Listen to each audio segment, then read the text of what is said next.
screen starts glowing, and the film starts rolling. You wanna be knowing what you might be in for.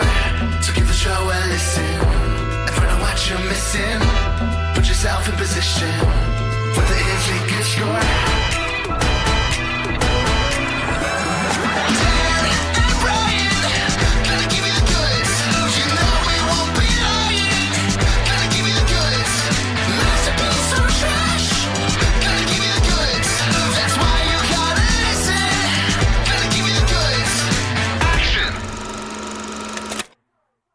Hey listeners, welcome to another episode of The Goods, a film podcast. And I believe that this is a special episode. I believe that all of our episodes are special episodes, but I believe that this is an especially special episode because we have a guest on to join us today. And not only do we have a guest, but it's a violent ends episode, which means we're going to be talking two movies in our favorite special episode format, violent ends.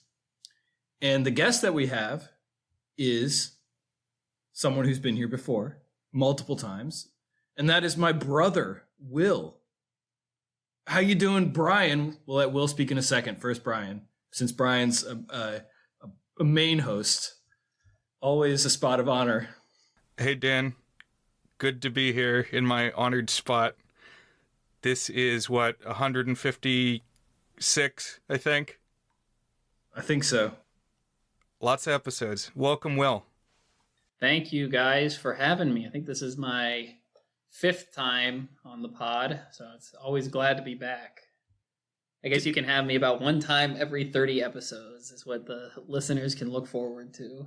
The math checks out. Does that include when we talked about Pops Ghostly and The Undertaker or whatever his name is? I suppose this is my 6th appearance then. If you include the VHS board game night, which I suppose I was a guest on. What's that guy's name? The Gatekeeper? No. The Gatekeeper, yeah. Was it the Gatekeeper? The Grave Master? It was the Gatekeeper. Gatekeeper. Great dude.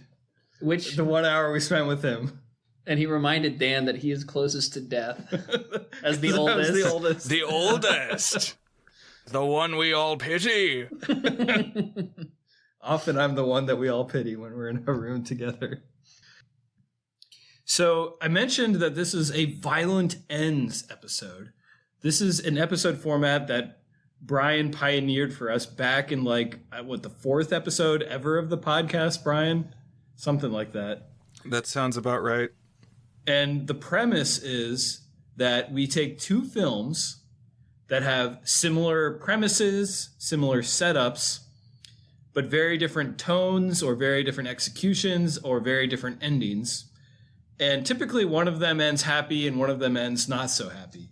So we talked about Disney's Bears versus Grizzly Man. One of them ended up with a person getting consumed by a bear, and one of them ended with a friendly cub getting his salmon. I guess something else still eaten by a bear, but tonally quite different.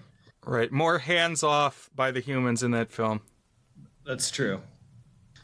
I guess more hands off by the bears as well. Hands off is an important theme in Yojimbo too, as we'll talk about here in a second. But my brother Will, you know what, Will, you talk. First of all, you say hi, Will. We haven't even let you say hi yet. Yeah, I said a couple things, but yeah, hi. It's good to be back. So would you like me to introduce the premise for today's Violent Ends? Sure. What movies are we talking about? Well, the two films we're going to be discussing today are Support Your Local Sheriff, a 1969 comedy sort of spoof parody Western, and Akira Kurosawa's Yojimbo, which is a 1961 samurai film. One of his sort of within his canon of classics, and certainly there is some connective tissue here because Yojimbo famously inspired A Fistful of Dollars, which is the big pioneer of the spaghetti western genre. But yeah, so there's some overlap as far as content, but when we look at the premise, I think you'll find that there is a lot in common and drastically a lot different towards the end. This is a pairing that's got tendrils because, as you said, Yojimbo inspired the Man with No Name movies with Clint Eastwood, Sergio Leone. Is it Leone or Leone? I always said Leone, but I would I don't not know. be I've heard it upset both if it ways. was Leone. I've heard it both ways. Also, of course, composer Ennio Morricone. Yeah. One of the greats. And Will, I think you said his, but I don't know if you said who his was. But the director of Yojimbo is Akira Kurosawa, the legendary Japanese director. So, Support Your Local Sheriff was an independent film produced by its star, James Garner. Or at least co-produced by him.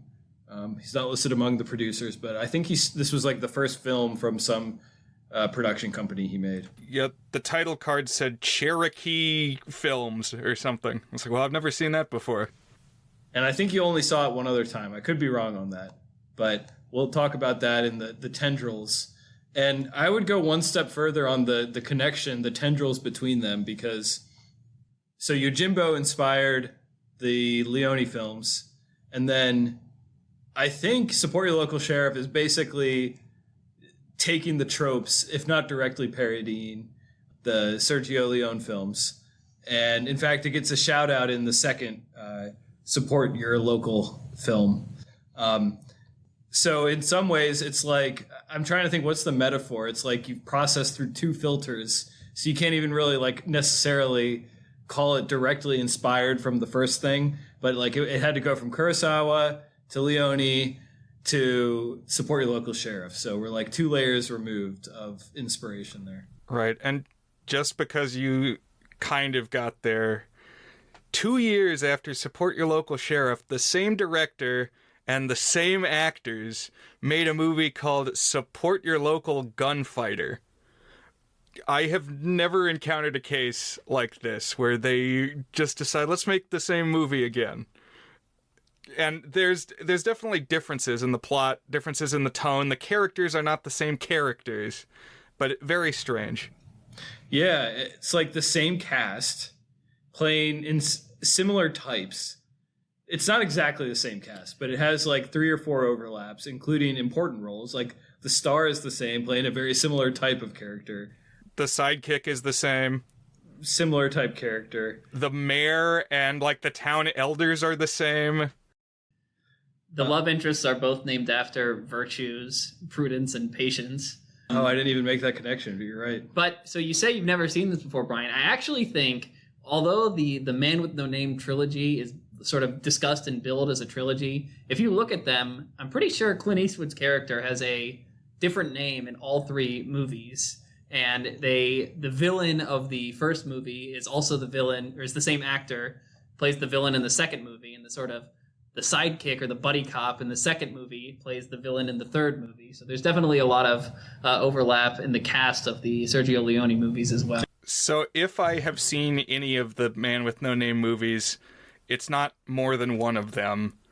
And are you telling me that in the Man with No Name movies, the man has a name?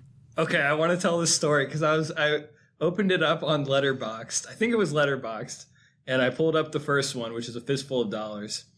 And I was like, oh, there's Clint Eastwood. I'm going to hover over Clint Eastwood. He's on the browser. If you hover over who it is, it says the name of the character.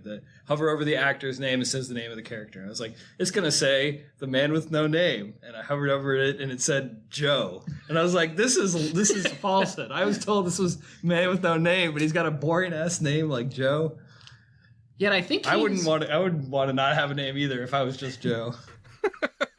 Yeah, I think he's Angel Eyes in one of them, and Blondie maybe in another one, which is dubious because I don't think of Clint Eastwood as a blonde man. His hair is like sandy colored at best, but yeah.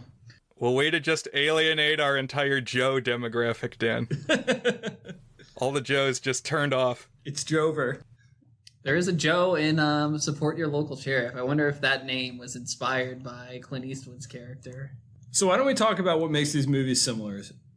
And I think we'll talk about the extended universes of these movies to some extent, but let's keep a laser on our main 2 subjects, at least for now.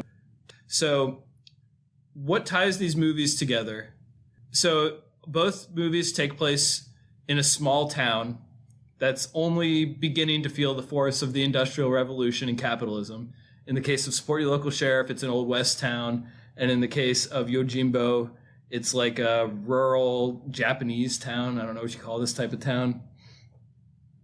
In both towns, there is a sort of government leading the town, but it's a corrupt and cowardly government that basically has resulted in crime being the de facto ruling order of the town. And the town populace lives in constant fear of the criminal enterprise that runs it. The surviving businesses in these towns are a brothel and a boozing saloon of sorts. It's kind of an Old West saloon and Support Your Local Sheriff, and a sake house type cafe type place in Yojimbo. And that's kind of the setting. And the movie opens with a man whom we will shortly learn is a total badass and also has a mysterious past, wandering into town and witnessing the trouble firsthand. Mainly, he's in town because he's just wandering through and he wants a good bite to eat and to maybe relax for a little. But when he sees the state of chaos that the town is in, he decides to do something about it with no real incentive, like no one thing that he's trying for, except maybe a little bit of money and maybe a sense of justice, but not really a sense of righteousness to go with the justice, sort of an aloofness about this man that has wandered into town. Gradually, this man comes up with a plot to affect change in the town that involves a little bit of muscle and like being a quick shot type guy, but mostly is going to achieve it with cleverness and manipulating the criminals that are in charge of the town with schemes. And like I said, one important bit of this is the man who's wandered into town always is carrying an air of being smarter and better and cleverer than everyone else in the town. It actually makes me think in both cases of like the trickster archetype that you see throughout stories, throughout all cultures. Anyways, both stories ultimately result in the man toppling the criminal enterprise and freeing the city from the reign of terror of these criminals running the city. So the fact that you can use the outline I just described for both movies, that is a pretty similar plot, but it's also a lot of those things are just Western tropes, or like, I guess if you're like we said, filtering one movie to another movie to another movie, there's a lot of carryover there, but they really are pretty similar outlines. But I think as we'll see, a lot of differentiation in tone, and in particularly the way that the endings hit. Very, very different. So, Will, did I basically hit on like the connections that you saw between them? What are some of the other things that drew you to Yojimbo and Support Your Local Sheriff as a package together? Yeah, I mean, you hit a lot of the core premise ideas, but even if you look at a scene by scene comparison, there's a lot of things that overlap, from the way he gets to the town and sort of sees what's going on before inserting himself into the conflict. And also, about 2/3 of the way through both of them, there's a long montage of the town getting better or getting worse. And just sort of the whole, he's just on his way through to Australia or to wherever he's going. It just feels, they almost feel like mirror images of each other, or two sides of the same coin, where one is a very sort of uplifting kind of slapsticky version, and the other one's like a anti-hero, almost nihilistic version of the same story. And so there's a lot of scene overlap as well as premise, I think.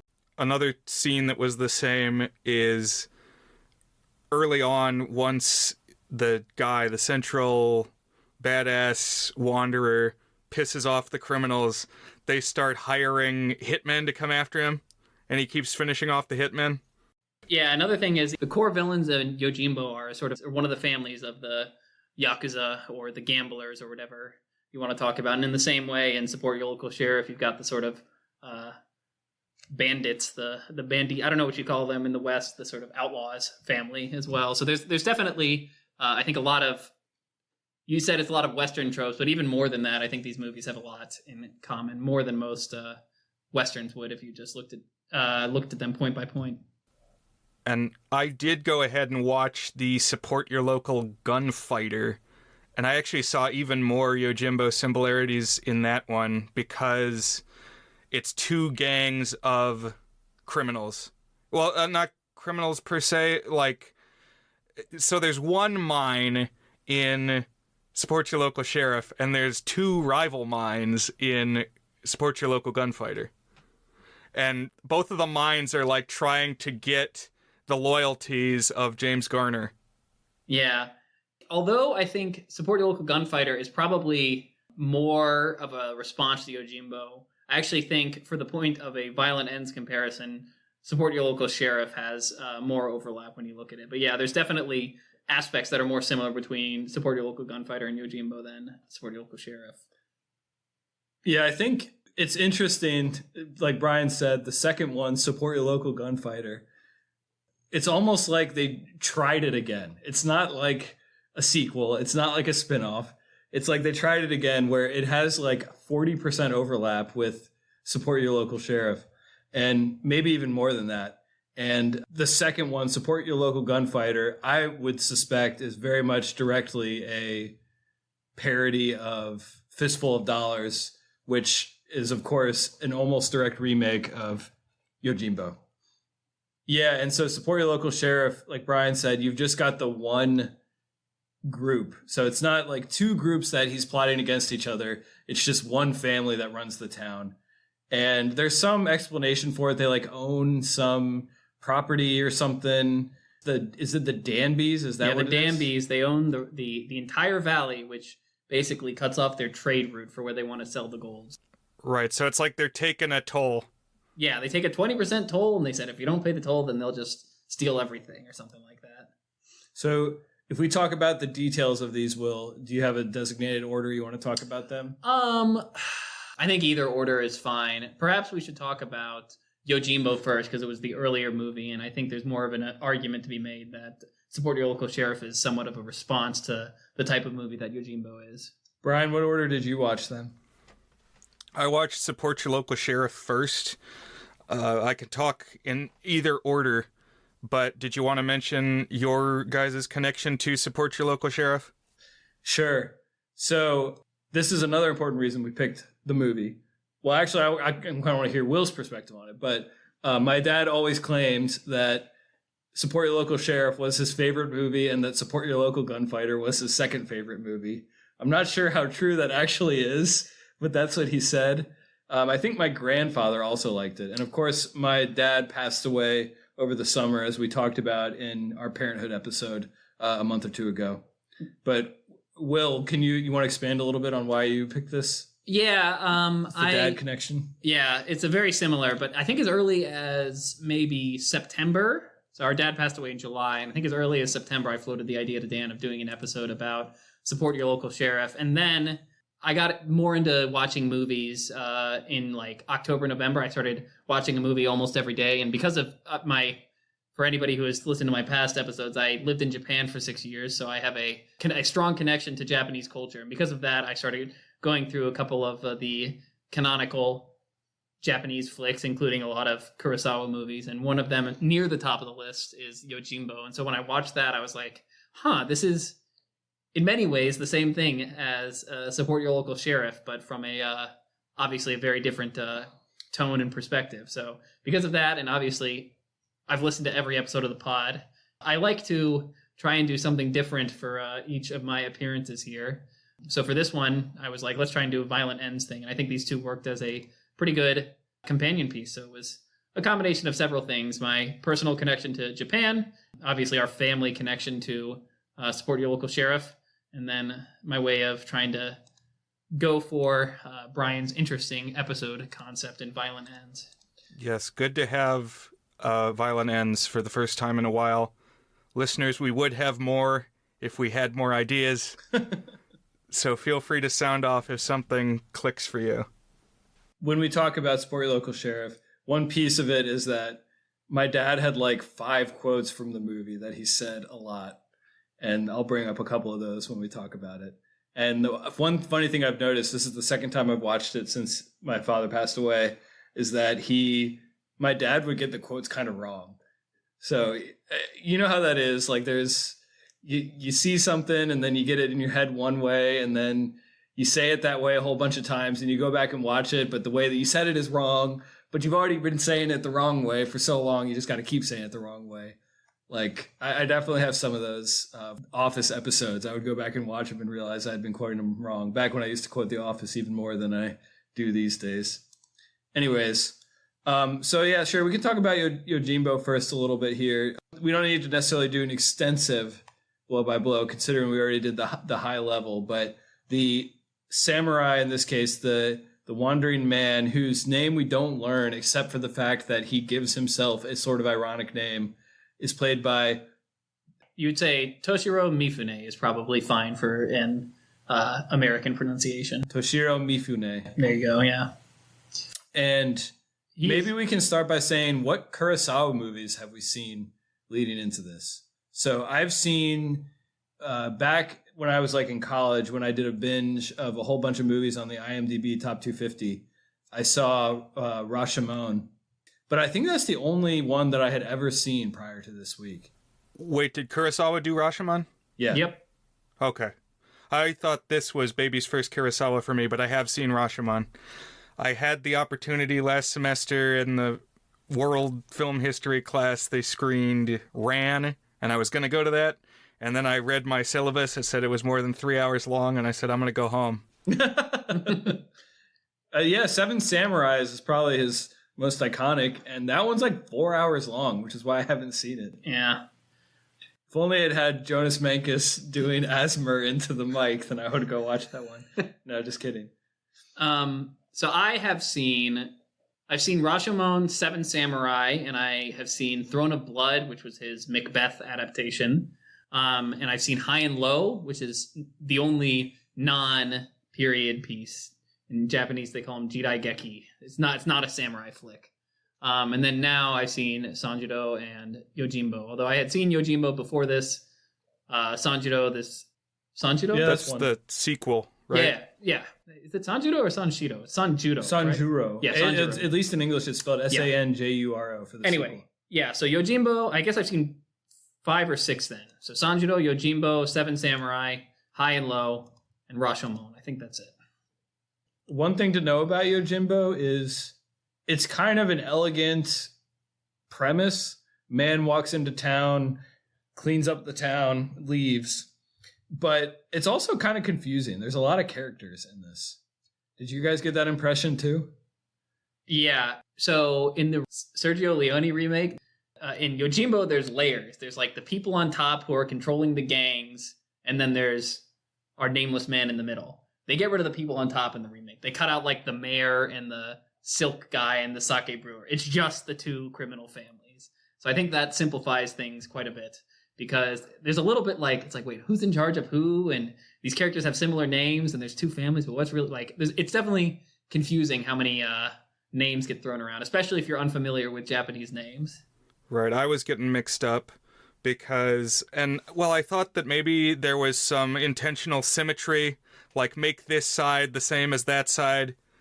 But I think one side has a Takimon and one side has a Tanzimon. And they're both like pretty prominent, and there's a lot of conversation of like the girl that was taken by Tanzimon, but also there's a lot of people in samurai clothes, including like they got the top knot on their head and the robes, and so yeah, it was kind of a shell game for me. There were definitely some distinctive faces. It's also a black and white film, so normally I'll use like the colors of their outfits to distinguish if I can't see it, but they're all men in gray men in gray garbs with black hair. So I like it when they Power Ranger the characters. That's how you know, like if one character or one like faction always wears the same color, that appeals to me, someone who's not good at keeping track of a lot of different names. But I counted 18 different characters listed in the Wikipedia summary, so that's a lot of characters. But like Brian said, some of that comes from the fact that you have these 2 kind of sides that have to kind of have matching bits, and as Will said, they kind of have a structure to it too. And we kind of get a little bit of all of them and how they kind of interrelate, which I think is thematically important, that they're all in some ways the same, and everyone is just a selfish human, basically. Yeah, I was going to say, it doesn't really matter which of the random criminal families he's working at for this stretch of 5 minutes, because it switches so frequently, and also they're basically the same. They're all scumbags. It's just like, which scumbag is he working for at the moment? Yeah, that's an important point that Will just made. is that Sanjuro, the Mifune character, keeps switching sides. So, and he's playing the two sides against each other. So things like keep getting revealed and new people keep getting introduced and he's going back and forth. And it felt very film noir to me. And then I was reading about it and it said that Kurosawa even said he was influenced by film noir. That's cool. Like there was a specific book, even a hard-boiled detective book, that they were even talking about it in the Discord. Earlier today, we actually leaked that we were talking about Yojimbo next. You guys are starting to pick up the breadcrumbs, you know, follow what we're watching on Letterboxd and you'll know early, so...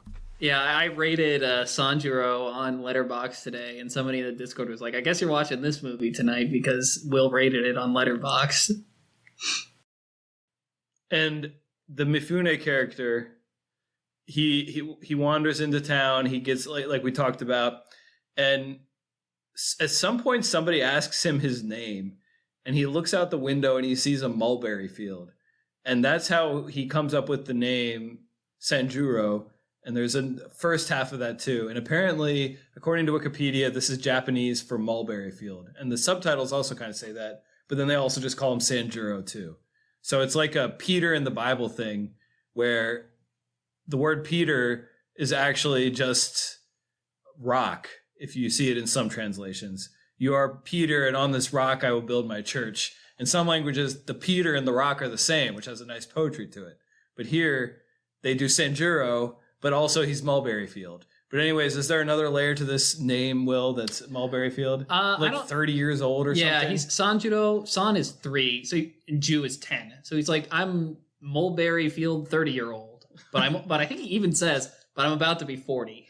So it's like it's a joke. And it's obvious that he's not actually telling them their real name, but they're like, are you serious? He's like, yep, I'm Sanjuro Mulberry Field, although I'm almost 40. I think you should set your dating profile to...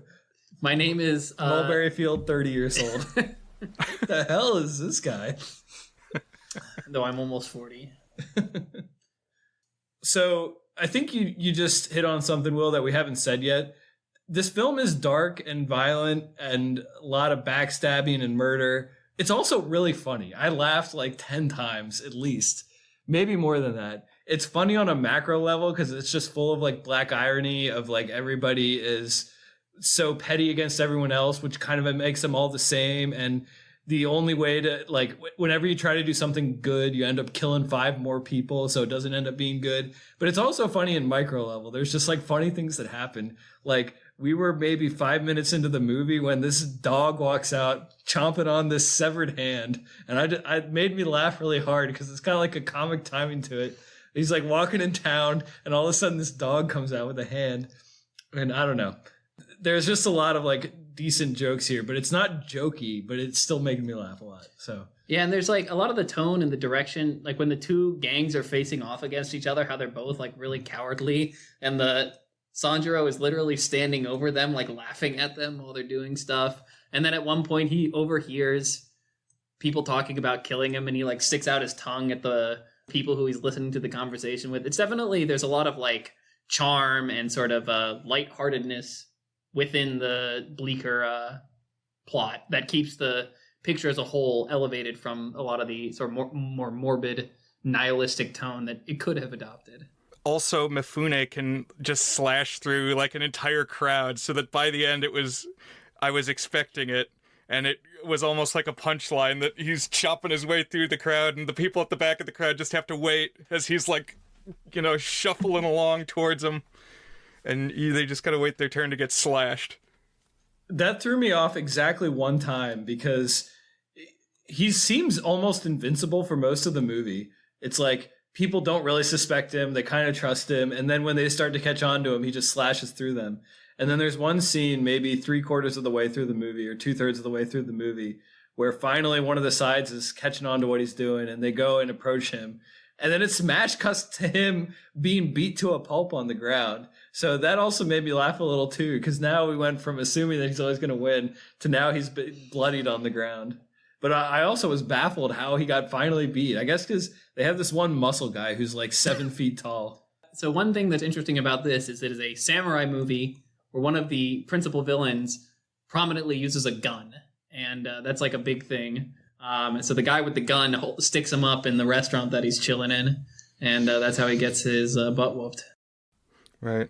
The giant in this movie is awesome.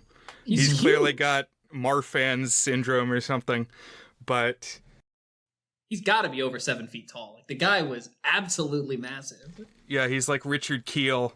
I said last episode when we were talking UHF that a dwarf has a built-in showbiz career opportunity. Same thing if you have Marfans. What he looks like is if you've ever seen Rondo Hatton, pictures of Rondo Hatton from back in the day. This guy looks like a Japanese Rondo Hatton. Yeah, a lot of great like faces, and like the dumb brother has a really good with the big monobrow. Oh, yeah. He's like really goofy. Yeah, so there's a surprising amount of goofiness in this movie, I think.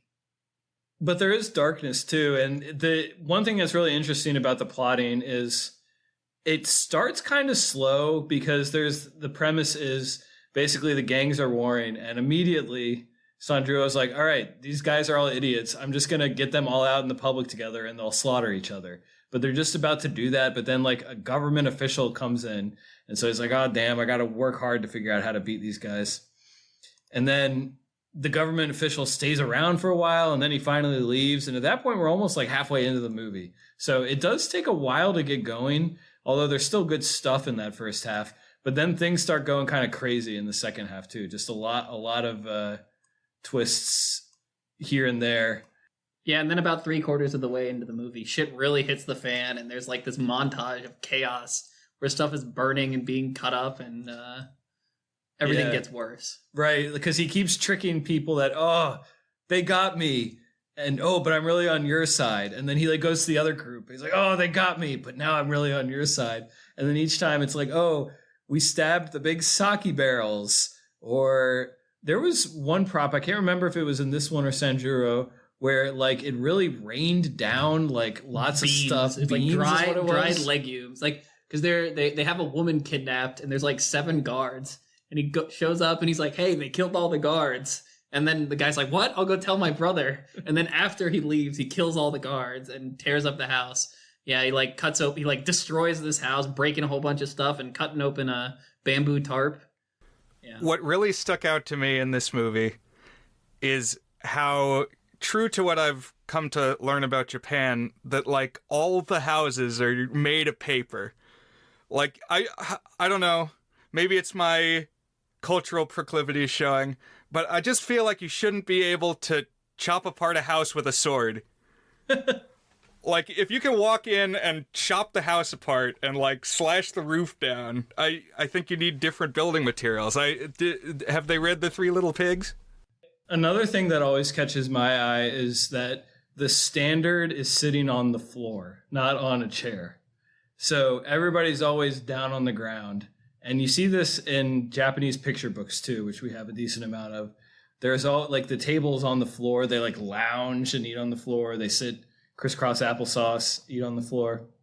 Yeah, I can give a little bit of context to some of those. First of all, if you ever go to Japan and you go to some famous building, they'll have like a plaque of the history. Almost all these buildings have like 4, and then it burned down somewhere in the history because they're all made out of like flimsy materials. Yeah, and so for being on the floor, yeah, when I was in Japan, I sat on the floor mostly. I had like a little chair on the floor that I sat under a table. But the flooring in Japan is usually, or at least traditionally, is tatami mat, which is like kind of cushioned as well, so it works a little bit better for floor sitting. But yeah, it's just and almost all the traditional houses are a little bit elevated. I think, if I'm guessing why, it's because Japan has a pronounced rainy season in the summer for a few weeks where it gets a lot of rain, so I guess that might have something to do with it. It certainly has a very unique architecture and lifestyle that manifests itself in interesting stylistic ways. Yeah, one thing I really liked about this movie, I mean, it's kind of peak Kurosawa, maybe not like peak innovation, but just a man totally in control of his craft. Everything about this movie looks terrific. The black and white cinematography is very good. I was really struck by just how good the direction is, like the blocking of the characters is always so pleasing within a frame and always like reflects what's going on with those characters and what they're talking about and how they relate to each other. Really terrific craft, and lots and lots of cool design of looking out through buildings or into buildings, like through slats in the buildings and windows and stuff. I think Sanjuro, the second one, does even more of that, and that one kind of has a thematic purpose, which we can talk about in a bit. But here it's just kind of cool how like they're always like looking out of windows, and you can like he'll slide it open and you can see perfectly what's going on outside the window and stuff. It's almost got this kind of old-fashioned town, very rural, no electricity, kind of everything's dusty. There's always dust kicking up. Everything's kind of beat up. The buildings are falling apart. It's almost got an apocalyptic vibe to it, like a minimal apocalyptic vibe, kind of. I can feel that with the like the state of the town. It definitely feels like it's in it's like desolate. So let's talk about how this movie ends, and then maybe we can bring up a few specific moments or thoughts before we go to the next one. So this movie ends with basically a big showdown, and it revolves around this woman who is like the mistress of one of the bosses or one of the boss's brothers or something like that. So basically, here's the woman was married to one of the villagers. However, one of the top bosses, so not the gang guys, the guy who's sponsoring the gang, like falls in love with her and forces the gang, in order to win the favor of the top boss, kidnaps the woman, imprisons her for him. So it's the wife of a random villager who has been taken against her will to be the mistress of one of the top bosses. And then after she is kidnapped, Sanjuro breaks her out and blames the breaking out on the other gang, and it sort of results in this cataclysmic downfall of both of the gangs.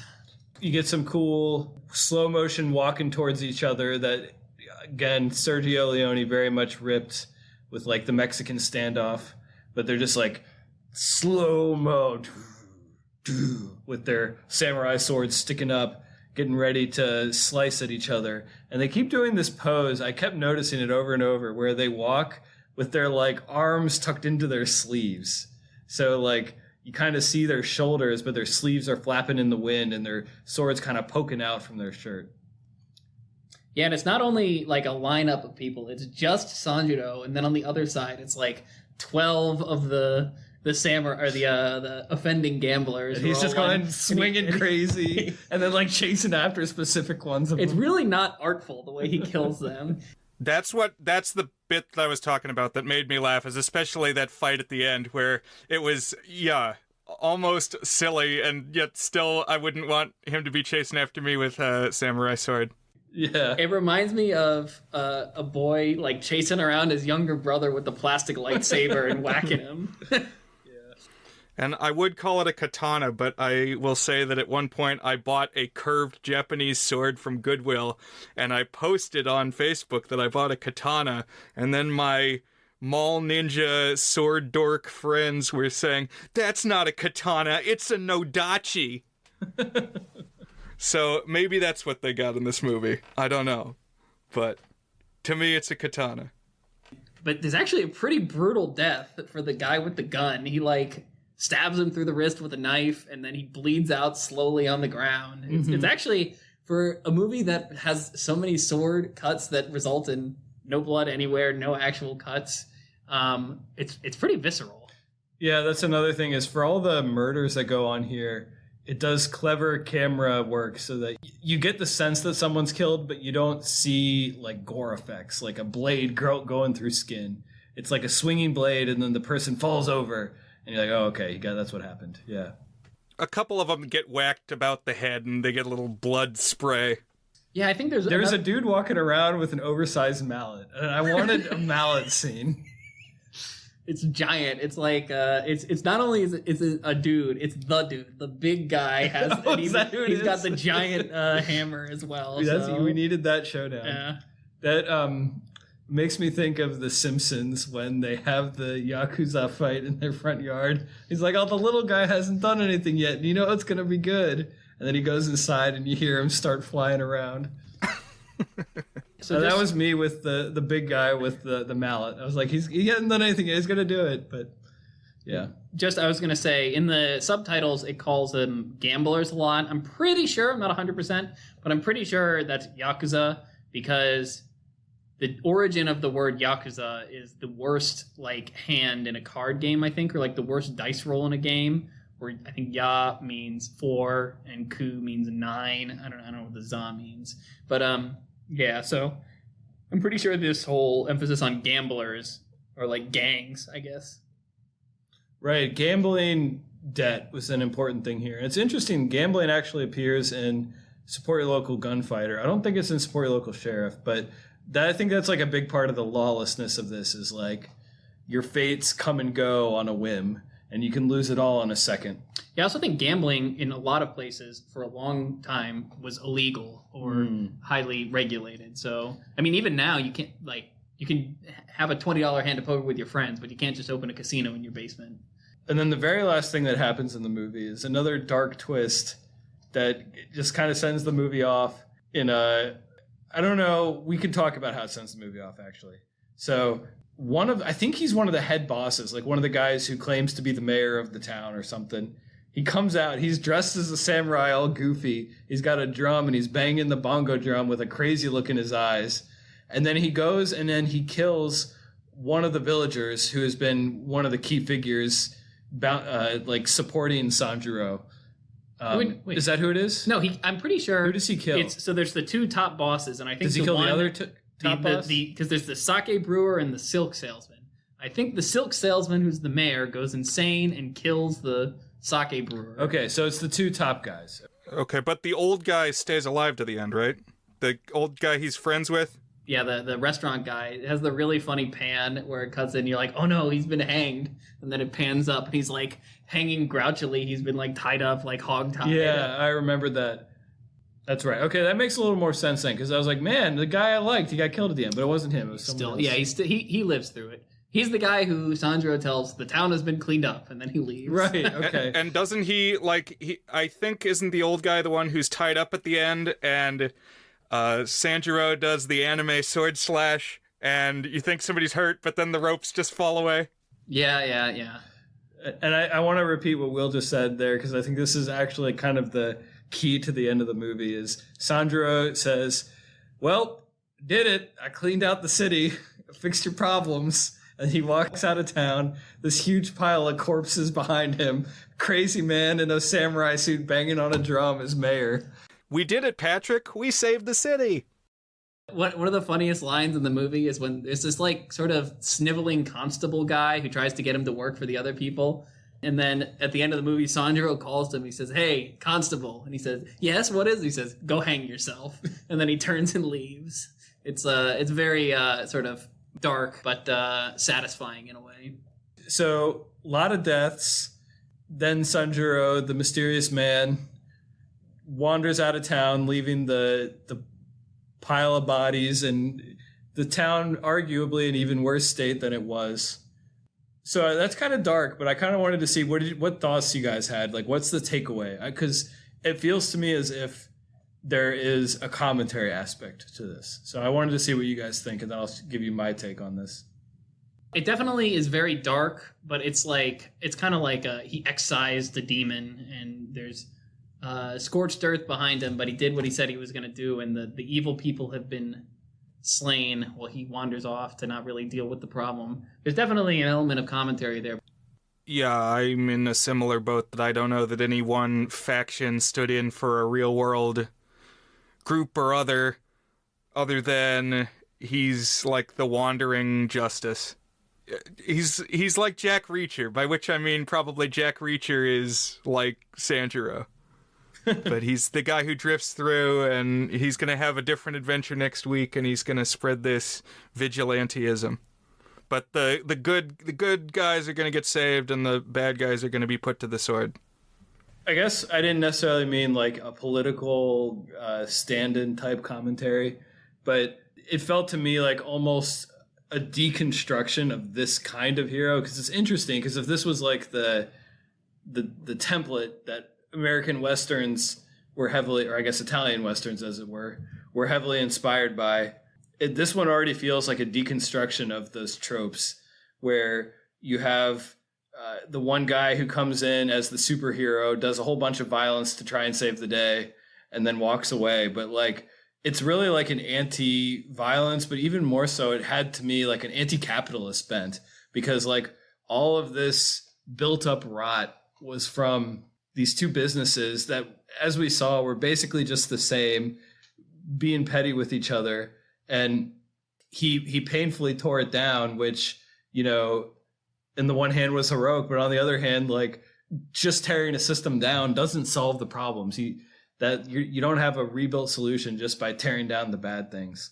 So to me, it was kind of a weird blend of like, you can make change, but also like going in and breaking things. I don't know, like a cynicism that people who try to affect change in the world sometimes end up making things worse, or something along those lines. I don't know. Yeah, I'm not sure, not fully convinced by the anti-capitalist thing. It's certainly anti-materialist and anti-greed, among other things, because there's the whole, a recurring theme is people throwing money at him and him turning them down throughout the movie. It's like, or he'll take the money and then give it back because he's annoyed at them. And one of the whole things is he hates a lot of the gangsters because they are kind of fake, right? They pretend to be these super badass outlaws, but in reality, they're all like cowards and stuff like that. This had some of an issue that we discussed in one of our mini Christmas Carol episodes, where there's a lot of discussion of amounts of money in a foreign currency, like 200 years ago. And so there's just no frame of reference for a contemporary American. It's like, how much is 1 Rio versus 30 Rio? And he's like, 15, and everybody's like, oh. And I was like, there's no amount of money where if you say it's 15, that feels like a whole lot to me. Like 15 of that thing. Yeah. Inflation has ruined the number 15 as a lot for me. I really don't know. Yeah. I don't know anything about the currency either. I just assume that it goes from a little to a lot as they offer more and more money. And their faces get more wide-eyed and astonished at the numbers. My favorite is when they go to the next room over to be like, we just gave him 25. Let's kill him and get it back when it's done. It's like immediately they're like, let's not do that. I did like how many times he was able to get away with the trick of run in, kill a bunch of people, walk out and say, look what they did in there. They killed all these people. Those jackasses. Yeah, obviously this movie is like extremely referenced by other stuff. You mentioned it earlier, but I don't think we've directly said, one of the first things he does is cut off a guy's arm when he shows up, which is directly referenced in the first Star Wars movie when Ben Kenobi in Mos Eisley, in the Mos Eisley cantina, shows up and cuts off a guy's arm with his lightsaber. It's like the first thing you see. Yeah. Oh yeah, I mean, George Lucas definitely cribbed a lot of Kurosawa for the Star Wars movies, especially the first one. I think Hidden Fortress opens with characters who are basically C-3PO and R2-D2 wandering into a problematic situation, which is basically how Star Wars starts, of course. Yeah, and so this is, the Darth Vader helmet is obviously, or like the Darth Vader look in general, but especially the helmet is inspired by samurai helmets and kind of related to that. Do you know why? The reason that samurai have this kind of ridiculous haircut where it's like shaved into a rectangle on their head. Okay, I kept noticing the wacky haircuts. Yeah, that's because of, it has to do with the helmets they wear and like the padding and sweating and stuff like that. So it's cut so it doesn't, for a specific reason, around their helmets, which is why Yojimbo, who's like a not classy samurai, has a full head of hair, but then all the sort of super cultured ones have this more shaved look to them. It takes the mullet to a new level because you have a shaved front of your head, and then the back you have like a full-on long hairdo, and it's a very goofy looking thing because sometimes it's not even a like steady shave. It'll be like square lines of like patches of hair. But anyways, I guess that's the samurai way of doing things. Another thing I liked is that one of the key characters in the town is the coffin maker, which he kept showing up. First of all, it's kind of funny that like one of your booming businesses in town is the coffin maker. It tells you you're in a bad place. But then he ended up becoming like an important character a couple times too. I thought that was pretty funny. Oh, also one other thing about Yojimbo that I don't know if we called out specifically, the music is good. There's like a lot of music that happens. Oh yeah, there's some. Sanjuro has a cool leitmotif that comes up a bunch. Yeah, Yeah, there's the Kurosawa soundtracks for the samurai movies are always these really like sort of percussive, kind of reedy instruments going all over the place that really elevates the sort of the tone of it, I think. All right. I was fond of that movie, and I'm looking forward to hearing what you guys are going to rate that. But shall we pivot to talking about support your local sheriff now? Yeah, do we want to talk about Sanjuro at all before? Well, I guess let's quickly mention Sanjuro. So, Brian, did you watch the second one or no? I did not watch Sanjuro. I did go a little further afield than I normally do with these. I watched Support Your Local Gunfighter. So that was my little bit of extra homework for the week. So I watched Sanjuro, and then I got like a half hour into A Fistful of Dollars, and I did not finish A Fistful of Dollars. I also watched A Bug's Life, which is arguably a remake of Magnificent Seven. Which is a remake of Seven Samurai, which is Kurosawa's other one. Right. So there's that. Yeah. So Sanjuro is a sequel in that it follows Sanjuro, the character, into his next adventure. And I would say that it is, first of all, it's kind of similar in that it's got a lot of the same stuff of like the basic archetype of the trickster coming up with conspiracies to trick the overall criminal enterprise that he's trying to take down. But I found it much more broadly satirical overall, and also like a little more on the nose with its theme. So there's this woman in the beginning who basically says, first of all, she says, killing people is a bad habit, which I think is just a funny turn of phrase. Yeah, it's probably not the best habit to go around killing people. But her kind of iconic line there is, the best sword is kept in its sheath. And it's another thing where he's trying to take down these bad guys. And this one more directly spotlights, first of all, like the blurriness between heroism and villainy, because like our notion of who we think the hero is flops back and forth like 3 times, or I guess who the real villain is, I would say, and how blurry those are in like a state of lawlessness, basically. And it takes even further some of the visual design elements of Yojimbo, where there's like lots of secret compartments and like doors and stuff. So it's just funnier too. It's also good. I don't think it has quite the same feel and punch to it that Yojimbo does. It's definitely like doing it again, doing it a little more directly and not quite as effectively. But it does have its own thing. And honestly, I could see returning to it and being even higher on it, because I still found it very entertaining and very interesting. So what about you, Will? On Yeah, I think if we're talking about which is a better movie, it's hard to say. I do think I enjoyed the experience of watching Sanjuro a little bit more. It's a little bit lighter in tone, and it has a lot more things that counterbalance the darkness of the movie. And he's got like a bumbling crew of samurai who always ruin his plans. And then, as you mentioned, there's the woman who's like serves as sort of the opposite of Sanjuro, but at the same time complements his very dark lifestyle. It's also, I think, a little bit more straightforward, and the conflict, I think, is easier to understand. At least for me, it was when I watched it. And yeah, it's funnier, in my opinion. And the action it has, like, they both have great endings, but the ending of Sanjuro is iconic.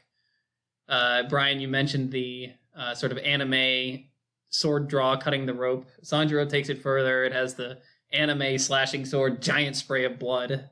It's like a comically huge spray of blood. He like turns on a water hose, blood spraying out. So that was actually a production mistake, and they accidentally did like 5 takes worth of blood in an instant. So it's like a huge burst of blood. So I recommend it if you like Yojimbo. It's a little bit more of the same, but it's still got its own unique flavor to it. But I think let's pivot to Support Your Local Sheriff now. So Support Your Local Sheriff, very different.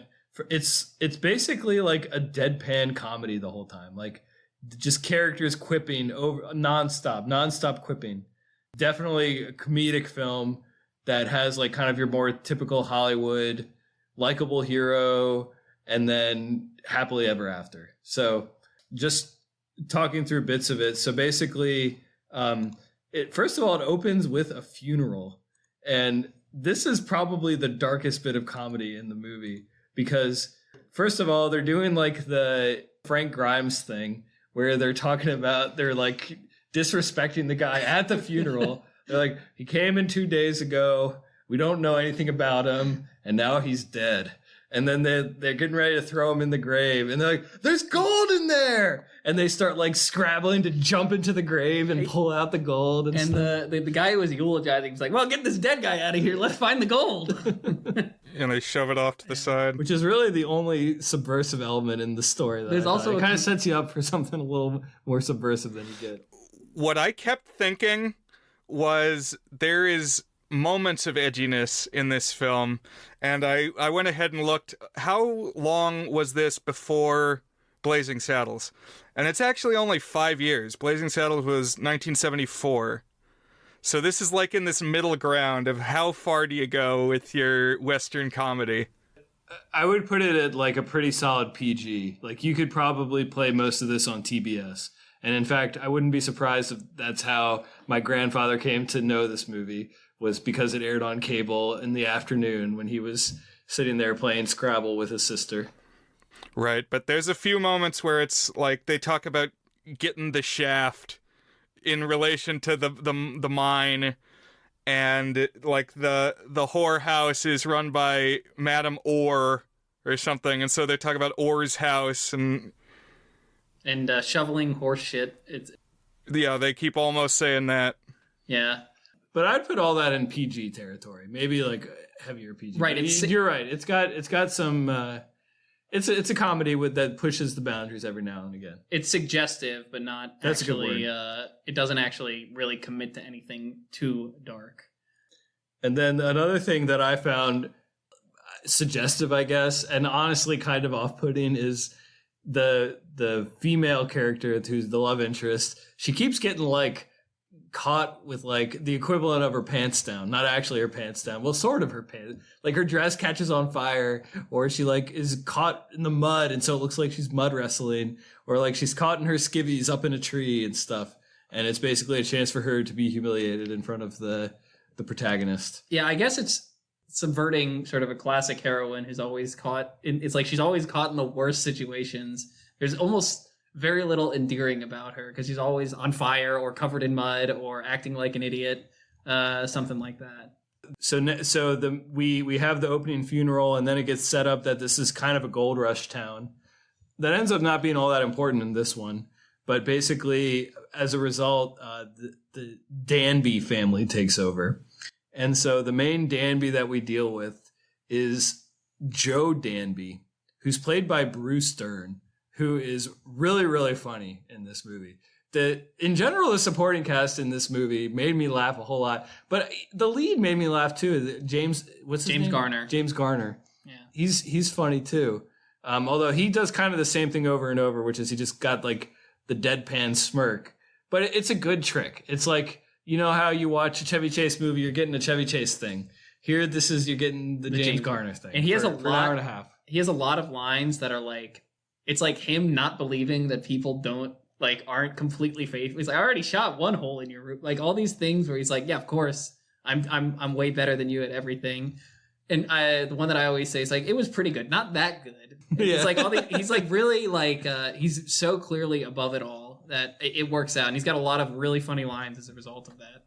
But so they take Joe Danby captive, or they do soon, because at this point, Garner takes the sheriff job like on a whim, and the first thing he does is start cleaning up town, and he shoves Danby into a cell because he shot a guy at the very start of the movie.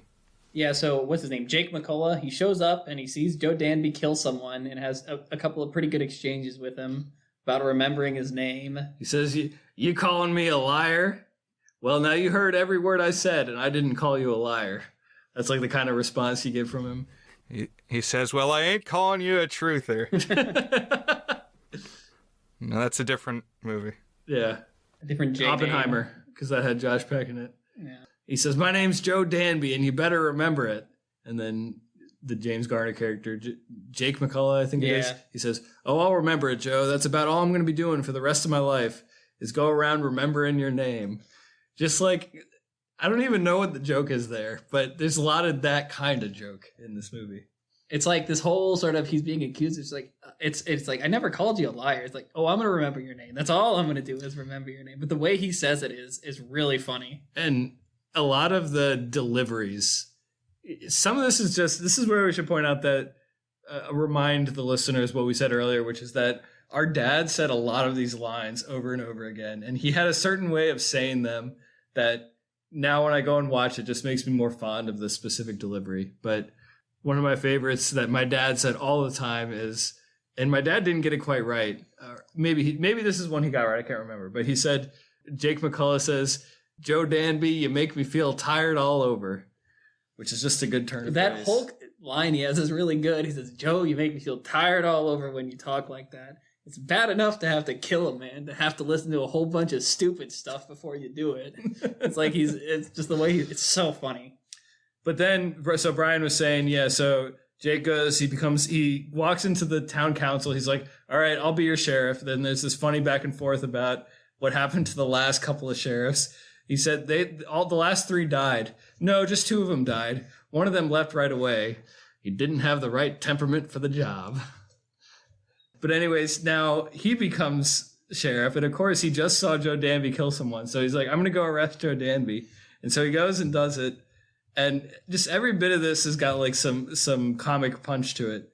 And he arrests him and he brings him to the jail. But one of the big punchlines of this movie is the jail hasn't been fully built yet. It doesn't have bars. It's like the villains, they seem menacing when you first hear about them, but then they quickly turn out to just be idiots, very stupid. And James Garner is able to like just fast talk around them to get them to do whatever he wants, or like do some stupid little trick to do whatever it is he's trying to get them to do. Yeah, the couple things we haven't mentioned yet. Jake, his deputy, who gets hired at one point, and then he tells Jake to go tell Joe I'm going to arrest him for murder.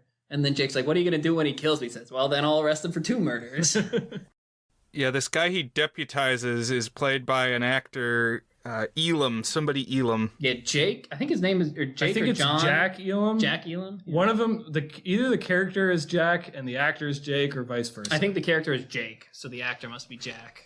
But this guy has crazy Marty Feldman eyes. Yeah, really, really cross-eyed. Like to the point, if you hold it, if you like stop it, you don't even believe. Like it looks like makeup. Is how ridiculous. Right. Well, rather than cross-eyed, it's wall-eyed. So the eyes are looking out either opposite sides, not towards each other. Okay, I see. I read his Wikipedia page, and apparently he got in a fist fight at a Boy Scout meeting, and it blinded him in one eye. Oh wow. Yeah. Jeez. Just another case of making the most of your physical peculiarities in show business. Right.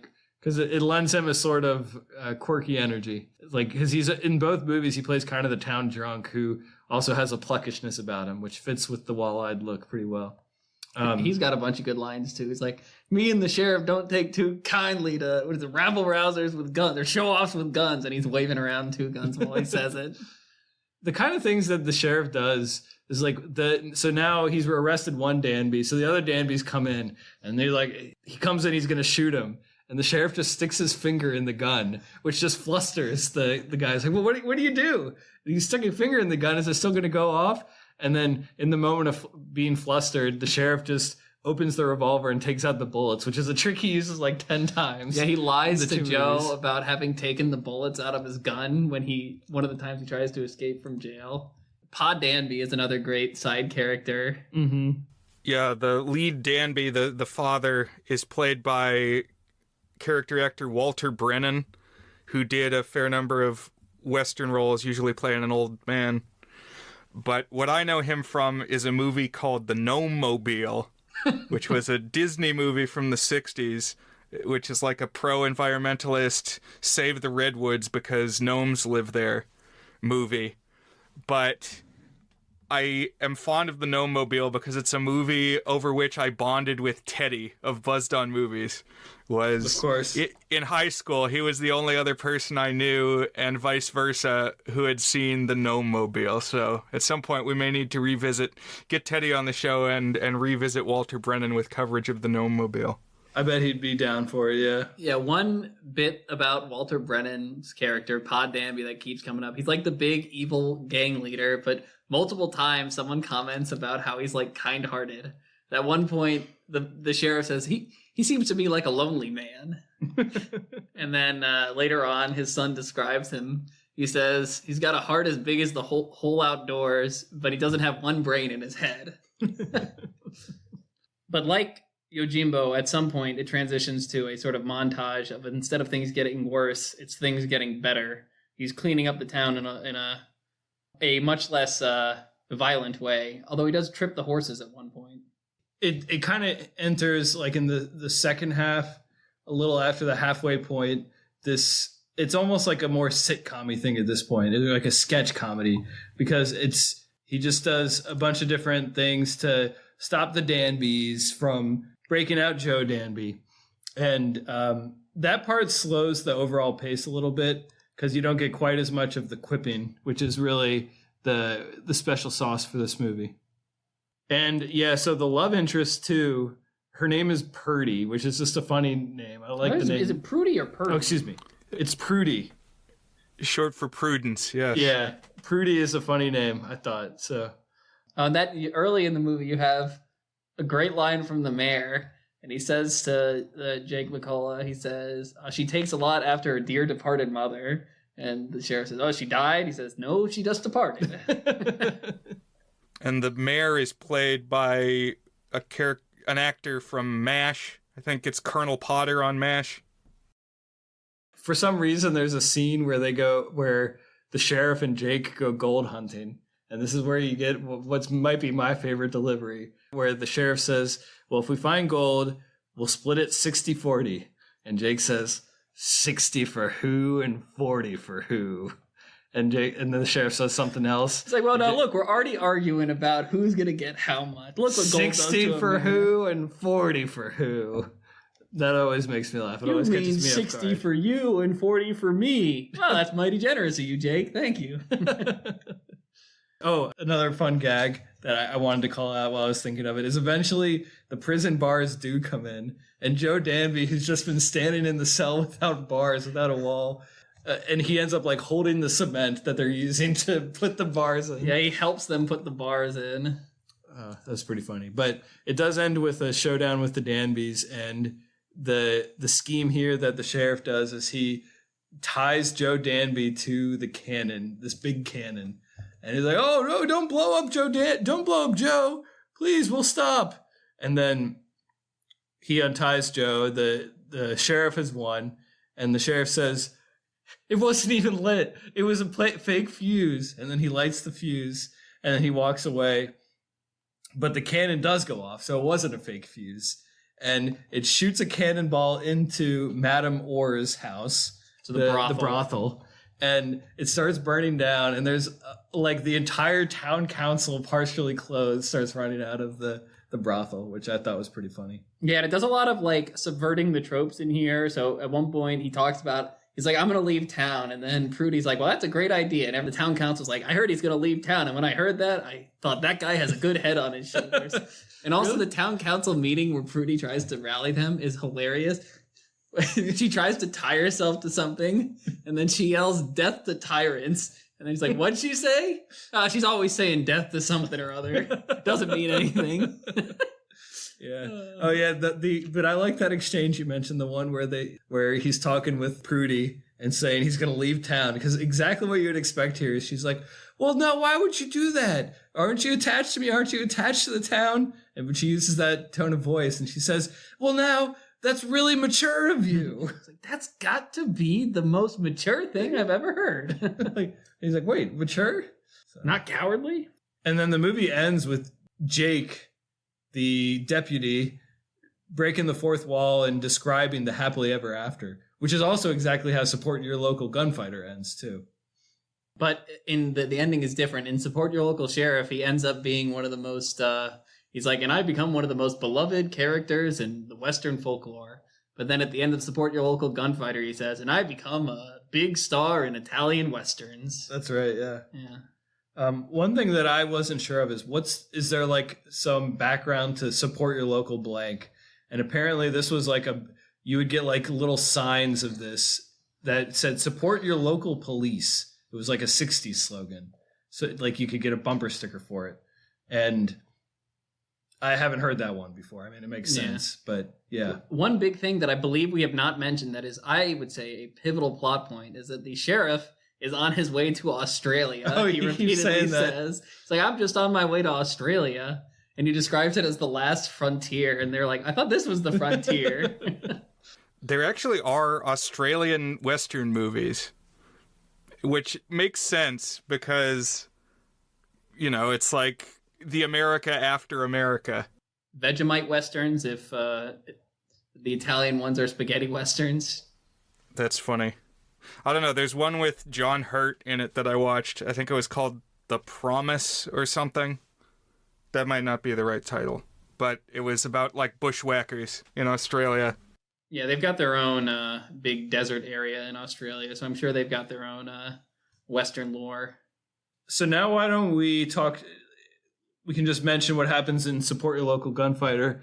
It's, like we said, it's pretty interesting how it's pretty much the same thing, but one thing that really impressed me was, first of all, it had more in the way of like gags, I guess. I don't know how I would describe it, but more things that felt like a little more polished and thought through. Like one that made me laugh is he broke the trigger fingers of one of the guys, and I don't think you actually shoot with your middle finger, but I think that's what they made it broken. So he has this cast on his middle fingers. He's walking around with holding his middle fingers up because they're broken. And he also broke the wrong one first. He's like, isn't that guy left-handed? So he breaks the right finger. It's like, oh, damn it. I found that pretty gnarly to smash a hand with a rock and then have to smash the other one. And it has the recurring bit about him gambling on roulette, and then the owner of the casino comes out and he's like, he takes a shot and he says, spin it. It's like the same beat 3 times in a row. Yeah. That's another thing, is that the sheriff character in Support Your Local Sheriff doesn't really have much of a way of personality other than the Australia thing. He's just there to make quips, but he actually kind of has an arc in Support Your Local Gunfighter. Yeah, he's got his humiliating tattoo on his chest. he keeps saying he has to go see a doctor throughout the first 20 minutes of the movie, and then you think his condition is going to be like some degenerative disease or something, but he's got this big ugly tattoo on his chest that says, I love Goldie. I heart Goldie, who is the woman that he like hops off a train to escape. Oh, also in the production aspect, there's a real steam train in the second one. I don't think there's that in the first one. Also, much more color in the color design because it's a slightly more developed town that they're in. The town is also called Purgatory, which is interesting. Little on the nose, but yeah. And the female lead is Patience, and they mind that for a little bit. They said, be patient, Patience, and stuff like that. They do talk about getting the shaft in Support Your Local Gunfighter as well. I thought it was interesting how in Gunfighter there's a lot of them thinking that he's this like legendary figure, and cases of mistaken identity, and treating him with deference because they think he's this one guy, which I've seen a few stories like that. One we talked about not that long ago was The Court Jester. So because we're on the subject of like branching tendrils and things that are like other things, I was thinking all these other movies that use similar story beats, but somebody coming into a community, an established community that's kind of an unknown quantity, but people think they know what he's about and what he's going to do, and they all kind of have conflicting desires of him and expectations of him, is court jestery. Or like there's a Russian book called The Inspector General. Have you guys read or watched any adaptations of The Inspector General? I haven't. So that's kind of a satire on like late imperial Russia, where there's like too much bureaucracy and just too many people who have like bureaucratic jobs just to have a job, and like everybody's got an inflated sense of self-importance. But in that story, it's like there's a court, like a noble court, and there's this inspector coming from the higher-ups, like he works for the Tsar or something, and he's coming to inspect these local nobles. And so they've all got to be on their best behavior and like hide their corruption. But the whole thing is not what it seems, because he's just this con man who's posing as the government inspector. And he's like got them all running around and twisted around his finger, trying to give the best impression on this guy who is really nobody. And like by the end, like all the seams have come undone and like their corruption lies exposed. And the guy leaves town again. And then the news that comes out is, wait a minute, guys. The real inspector is here. Yeah, there you go. And that's like the last page of the book. Wow. I liked what Support Your Local Gunfighter did with it, because first of all, he got mistaken for it, but then he changed the story. He's like, oh no, I don't know if his name is Jake in this one too. I don't remember. The guy who's the equivalent of the Jake, the same actor who's also the assistant type. They're like, no, wait, you're actually going to be the one who's the legendary gunfighter now. What's his name? Swifty Williams or something like Swift that. Willie or something. Yeah. And then it turns out the thing that's distinctive about Swift Willie is he's got a really shiny bald head. And so, of course, he shows up towards the end and he dramatically takes off his hat and it's completely bald and shiny on top. Yeah, and the way he died, he accidentally shoots himself is how he loses the final duel. It even has a similar final beat where they accidentally blow up a building to comedic effect, except in this case, the whole town is constantly hunting for The motherlode, right? the motherlode, they call it, the big vein of gold. And I don't think it's the brothel. I think it's like the tavern they shoot it in. And they run out, they're like, we found the motherlode! And so that was the second Support Your Local movie. Now, apparently, the guy who wrote the second one was like one of the key voices in the series. And the series, it wasn't making a lot of money, but somehow people have seen it since.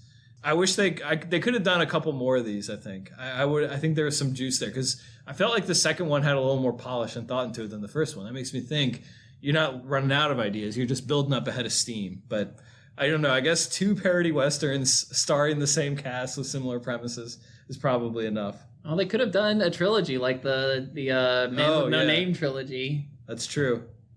Support Your Local, what would you call it at that point? I don't know, Cowboy? Yeah, there you go. Support Your Local Cowboy. Maybe that's what we'll make our third movie. Yeah. Our Support Your Local Cowboy movie. That, I think, was the main movies we wanted to talk about. So we hit the two key texts of the night were Yojimbo and Support Your Local Sheriff. We also talked about the sequel and quasi-sequel to each. But we talked about tendrils. What are some of the other things that if you were to expand this viewing experience further, what would you include? I mean, the most obvious is the Man with No Name trilogy, of which I recently saw all 3, and The Good, the Bad, and the Ugly is obviously an all-time classic. But yeah, what do you think? Gavin on our Discord had some thoughts. He said, watch the entire Dollars trilogy and the book Red Harvest, which is the hard-boiled detective novel that I said influenced Yojimbo. But then he said also watch Return of the Jedi, because the working title was Blue Harvest. And then I suppose at that point you could go to the entire Star Wars trilogy, which not even trilogy at this point, like 11 movies or whatever it is. Right, being that they're Kurosawa tributes. I think there's an avant-garde Western called The Good, the Bad, and the Weird, which maybe we could tie into it as well. Brian, you said it's like kind of like Spy Kids, where I ended up watching, what was it, like 10 different Robert Rodriguez movies for that episode. Yeah, and at a certain point you just have to watch everything by Quentin Tarantino too. Right, because there's like a crossover in one of the movies of those two between a Tarantino and a Rodriguez. So at that point, and then of course Tarantino connects all of his movies, so you have to watch all the Tarantino movies. Yeah, you can get into similar territory here. And then I think you can also watch Seven Samurai as another samurai, Kurosawa, and then The Magnificent Seven, and as Brian did, A Bug's Life as well, just to tie everything together.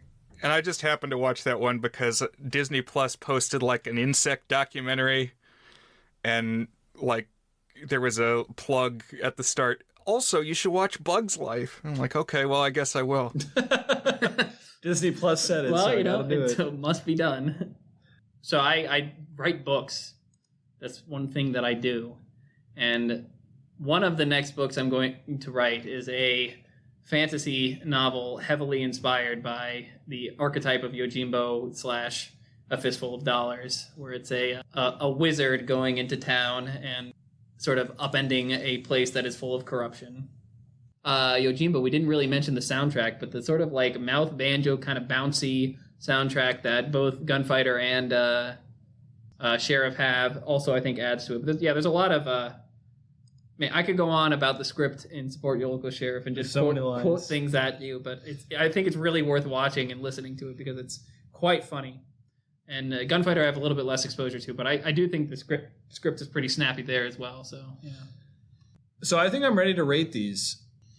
Is It Good is our signature section where we each give the movie a rating on our 8-point goodness scale, ranging from very not good, which is a 1 out of 8, to our masterpiece rating, toward a good, which is an 8 out of 8. So why don't we start with Yojimbo? Brian, why don't you go first? Is Yojimbo good? Okay, so Yojimbo. This is a little bit of a mixed bag for me. The photography is excellent. The way everything is lit and the black and white cinematography and just the setup of all the shots, really awesome. Anytime that they're like looking through their paper house into somebody else's paper house, it's like you get the deep focus. It's like Citizen Kane times 3. Just everything is artfully laid out and you always see just what they want you to see. I got a little lost at points in the plot, and I'm sure some of that is things lost in translation, but also there's just a whole slew of characters and a lot of things going on, but I think I got it. So for me, it edges just, I think, into 7, just because the craft is so there visually, and I mean, the hero saves the day, although there is a bit of gray area because he leaves the wreckage behind him and the other people, the few who are left, have to pick up the pieces. But I got into it. What about you guys? Yeah, this one I'm in a pretty similar place. I think the formal elements, if you're judging them, like the cinematography, the sound track, the sort of the scene shot composition, are like fantastic. And individually, I would probably rate those near perfectly.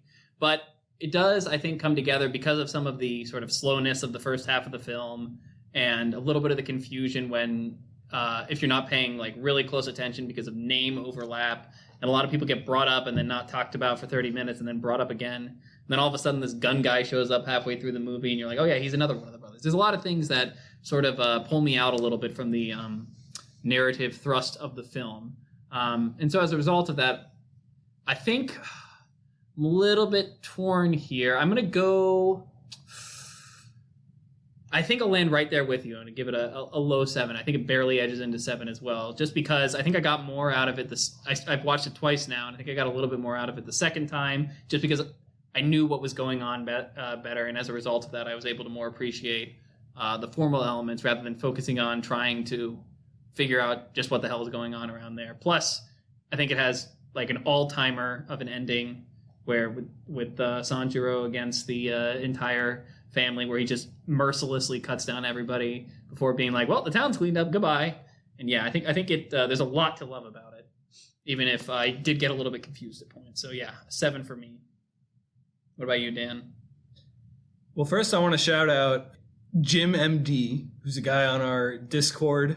He found us when we talked about The Train, a movie that Brian and I both really liked. He sought us out, found our Discord. He pops up in our Discord, tells us what movies he's liking and stuff. So I saw on Letterboxd he had this movie rated at 5 stars, and I asked him what he liked about it, and this is what he said. Although it's not the one I usually assert as his all-time best, it's a personal favorite and the Kurosawa film I've watched the most for a few reasons. It's a black comedy, and I'm always a sucker for a good one. It's high entertainment with stress on the entertainment for my taste.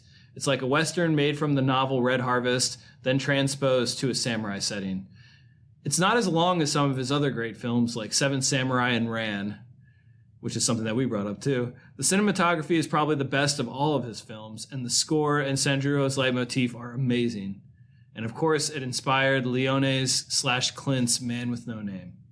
So, Jim, thanks for finding us. And listeners, come find us on the Discord too, thegoodsfilmpodcast.com.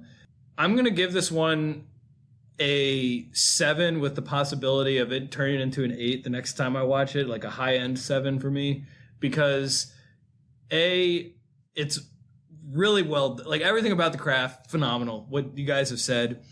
And yeah, I had to watch it with the Wikipedia summary next to me because I was having trouble keeping up with who was on what side, but I also kind of understood that it didn't really matter. Like, I didn't place the film noir connection, the motion of the plot being part of the purpose, but I can definitely see that, and I was definitely getting the vibe that it was more just about the sheer chaos in the city than any specific plot that we were supposed to follow. But just a really thoughtful and kind of interesting and dark and funny. It's like dramatic, but it makes you laugh a lot, and it's got this edge to it. Just a terrific film that I can see why it's stuck with people. It doesn't feel quite as like incisive or art filmy as, I don't know, I imagine like Ran feeling or Ikiru or something like that. It's a great one. So high 7 for me on Yojimbo. Let's move on to Support Your Local Sheriff. So is Support Your Local Sheriff good, Brian? This one for me is very squarely good. I'm going to give it a 5 out of 8. I did find it pretty charming, and I was chuckling pretty regularly. Overall, it leaves a positive taste. I looked this up on Letterboxd, and one of the, not the top reviews, but the most recent reviews was, "This is a pleasant Western comedy." And it was reviewed by Movie Guy. Movie Guy has spoken. That's a pretty authoritative Letterboxd review, if you ask me. Where are you at? So yeah, for me, it's impossible, I think, to separate this one from my history with it, as it was my grandfather's and later my father's favorite movie. And obviously a lot of my affection for it comes from the fact that it reminds me so heavily of him. Plus, I mean, it's not like it's a slouch of a film by itself. I think the script is really sharp, and it's a lot of the acting is great for what it is. It's not like, I don't know if they're necessarily Oscar-worthy performances, but like the delivery is great. It's really got a snappy script. It's good slapstick comedy with things blowing up and people rolling around in the mud and brawls and all kinds of ridiculousness with the way everything is carried out. So I like it, and my brain says I probably should not give it an 8, but my heart and my the amount of times I've laughed at this film says I will give it an 8. I'm going to call this one a masterpiece, and obviously I think that is heavily influenced by my personal fondness for this film. But you know what? I like the movie a lot, and I think it's great. And if I'm turning on a feel-good comedy for me, there's not going to be many movies that come on top of Support Your Local Sheriff. An all-time classic for me. So yeah, 8 out of 8. Toward a good. There you go. Loved it to get an 8 on the pod. I'm going to give this one a very good, a 6 out of 8. I probably, objectively would have it around a 5. It has a lot of traits of a movie that I give a 5, but combination of my sentimental value, and I just watched it for the second time in 4 months or something, and I laughed really hard this time too. In fact, I might have laughed even harder this time than I did the first time. It's very dense with little quips that are good. It actually, I was thinking of Kiss Kiss Bang Bang, Brian, where it almost happens too fast, the way that they go back and forth with each other with these little lines. And that combined with my nostalgia for it and 60 for who, 40 for who, always making me laugh. And she got her hair caught in the ice cream freezer. I think that line made me laugh. Just the delivery of that line made me laugh more than any other when I was watching it today. I'm going to give this a very good, which is probably where I landed at the last time I watched it, but I'm feeling even a little higher on it.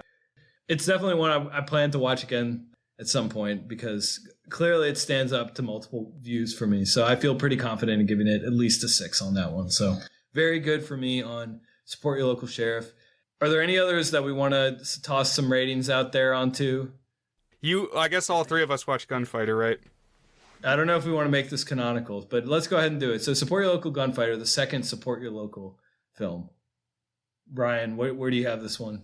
So for me, it's just a smidge below Sheriff, because I can't wrap my head around just deciding to do it again.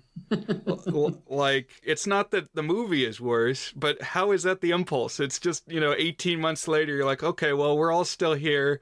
We're all still around. This is what we know. And we'll call it the same damn thing. Like, what? It's just such an oddity to me. But it is actually a little more polished. It's a little darker. Like, the gunfighter character is a little more morally ambiguous than the sheriff. So I thought this was good, too. I'm going to give it a 5. I think I'm right there with you with this one. Obviously, my fondness... This was maybe the second time I've seen Support Your Local Gunfighter, and the first time I saw it was a long time ago that I'm not even sure I actually watched it all the way through. But I think the script is similarly snappy, and the movie has a lot of great slapstick comedy. I do think it, for some reason, I don't know if this is just my fondness, but it feels like it's got a little bit less heart or lightness to it than Support Your Local Sheriff, which I think is for comedies that really get it right for me. If I'm thinking of a pure comedy, I think that it's almost like an airier feeling. It becomes easier to watch if there's a lightness to it, which I think Support Your Local Sheriff has. It's a lot more kind-hearted, I think, and it results in only in the final showdown, instead of slaughtering everybody, only one guy gets killed, and it comes with a quip that Prudy only knows how to shoot to kill. So yeah, so I think I'm gonna sit there with you. Yeah, we'll call it a 5, I think. So good. And if I were being objective about Sheriff, it would probably land closer here, but I can't be, and so I won't be. But yeah, so Support Your Local Gunfighter, I'll give it a 5.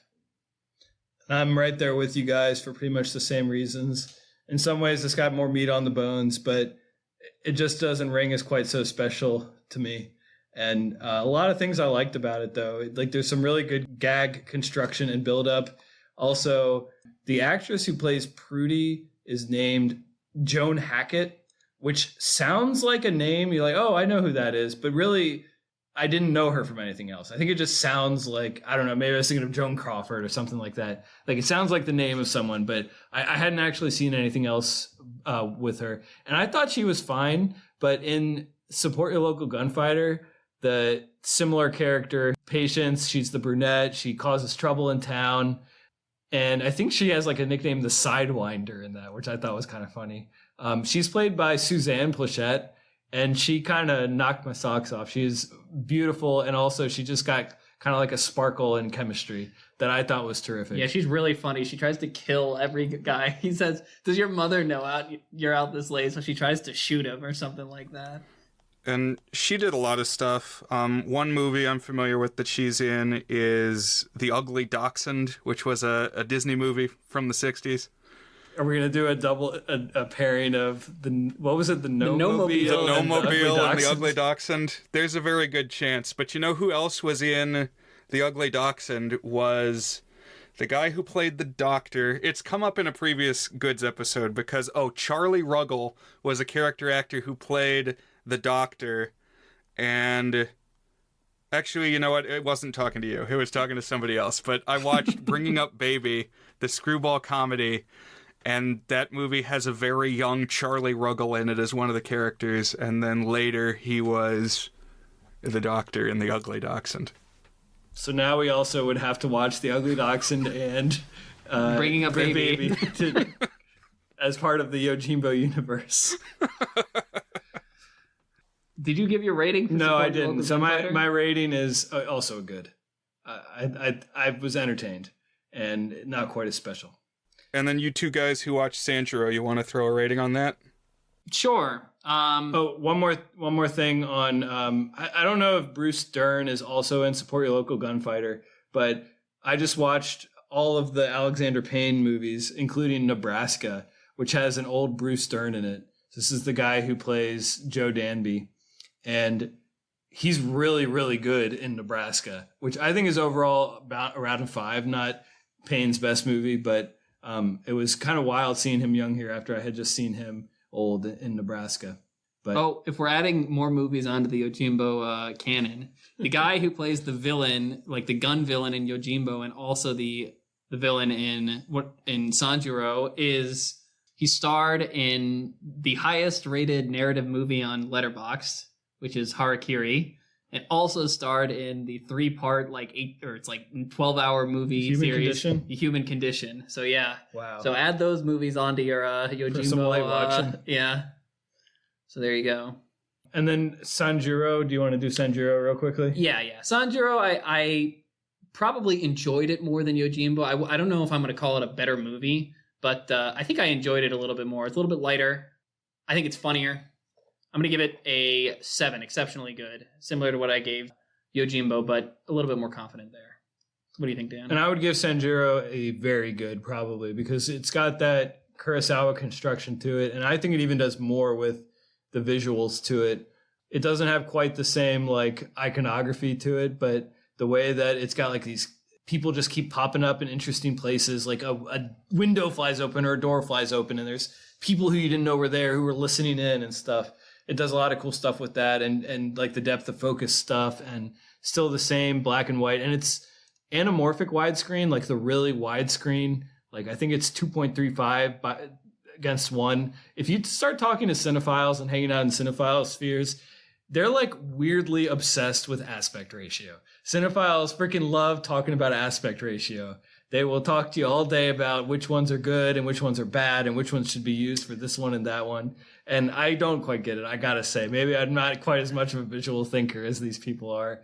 Maybe like that's when you've really earned your credentials as a cinephile, is when you can say, I can't believe they shot that in 2.351. It should have been 2.191. It's like, okay, well, maybe. Yeah, 1.78. Yeah, don't call it CinemaScope if it's not CinemaScope. I just watched an interesting YouTube video. It was about how the 90s movie Batman Mask of the Phantasm, which released in theaters, was originally actually made for 4x3 for television. But then halfway through, one of the higher ups at the production company came and was like, let's put this one in theaters.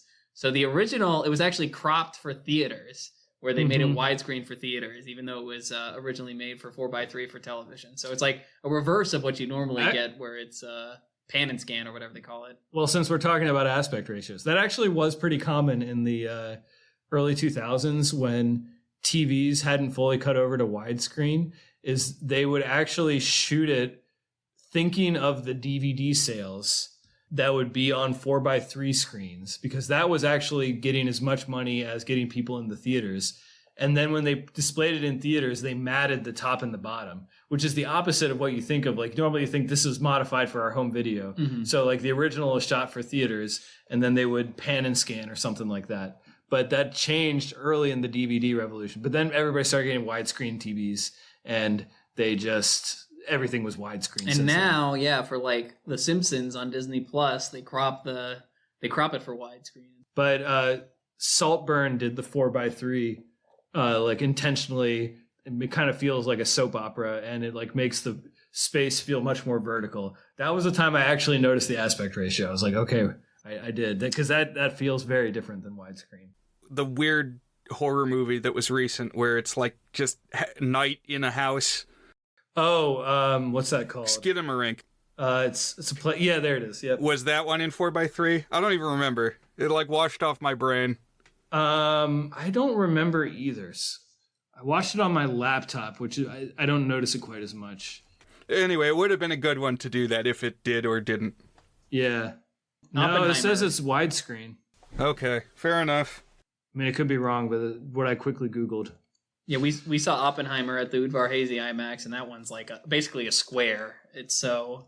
what's the aspect ratio? Oh, well, IMAX is crazy. Yeah, it's like 1.64, right? It's like really low, isn't it? That's right. So true IMAX is 1.43 to 1.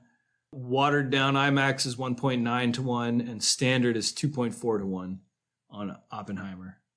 We've been diverging here. Did I give my final rating? I think I did. I said very good. Very good. I think. So that wraps up our guest episode. That wraps up our Violent Ends. I think this was like our 5th Violent Ends or 6th or something like that. We didn't even really talk about the end of the movie, considering how, like, support your local sheriff. The violent end is in... It's a non-violent end Yeah. for support your local sheriff because he ends up staying in town. Yeah, That's the twist. Not only that, he stays in town, and in the big shootout, only like one guy dies. Whereas Right. in the showdown in Yojimbo, everybody dies. So that was why I was thinking of the violent ends initially, although we kind of spiraled off from there for the other We comparisons. finally, an hour and a half into recording, revealed what the violent ends were. There we go, folks. We did it. All right, Brian. Well, Will, thanks for joining us. Brian, thanks as always. And listeners, thank you. Join us again. Much love, my friends.